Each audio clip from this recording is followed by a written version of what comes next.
was never meant to die. Was never meant to die. Was never created to die, but to live. Nowadays we see izulu ngathi sifuna izulu yena nawe before siya kuyiwa kade le izulu. We were created for us lapha emhlabeni not ezulwini. Sidalelwe baba sifela lapha emhlabeni not ezulwini. So akukho into esingxanisayo uma siya ezulwini. That's why God wanted us to live and live in health. But because of the law, of the spirit of sin and death, it tried to work. Ubona le nto uba umuntu xa ena 17 nicinga kama umdala umdala funa sona amathambo ngothuba kuthengela amathambo kodwa una 70 something years old. It was not supposed to be so. You are still very young. Look at those guys in the Bible. Caleb was 8 years old. What I can take on whatever is coming. Asala who was at 8 years old. Moses at 120 when you can tap. I don't know when they're telling Moses to your because they not. What you got to take, but when they tell Moses one, you go and die. Can a 120, in fact, can a 70-year-old be able to climb a mountain and go? It is because we have been conditioned over the years of sickness. What we have been conditioned, we have been taught a doctrine. There's a doctrine called the doctrine of sickness. Amen.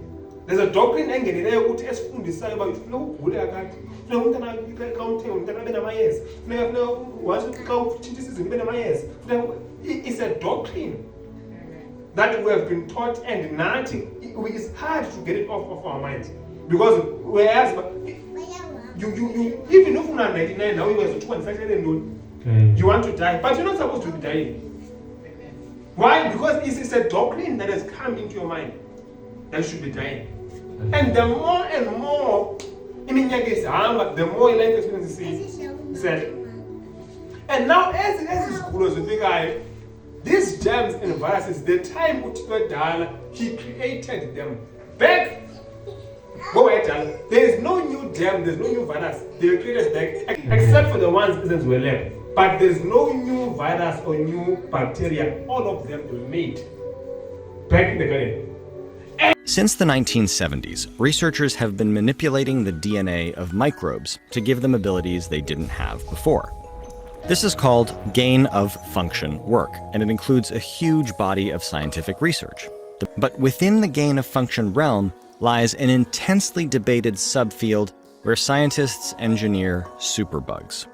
Officially known as enhanced potential pandemic pathogens, these EPPPs are typically variants of well-known viruses such as Ebola or avian influenza that have been engineered to be, say, more transmissible or more deadly. The stakes of this kind of work are much higher. If even one unusually dangerous virus escaped a lab, it could cause a global pandemic. They were once not toxic to us. We're still around them. But now our bodies have become so weak because of the doctrine or the law of the spirit of sin and death, which has been working, integrating our bodies. Now you find out we are formula and we get sick, there's a virus in the air. But I speaking down that virus. It has been there all these years. It's just that now if you have a rate. There are bacteria in Escherichia coli that is there in your body and that is not and not to peel, and not to be right. Amen. They work hand in hand, they have got a symbiotic relationship.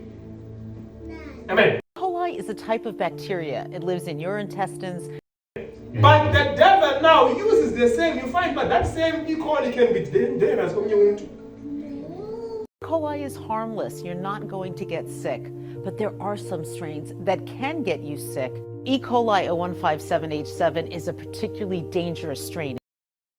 It uses what is in the devil cannot treat it anything new. So now he uses exactly what is already in you to destroy you. So our bodies, because of this doctrine, this is no way kufa, no way kugula, you don't think of praying for yourself. But it should have been your first response.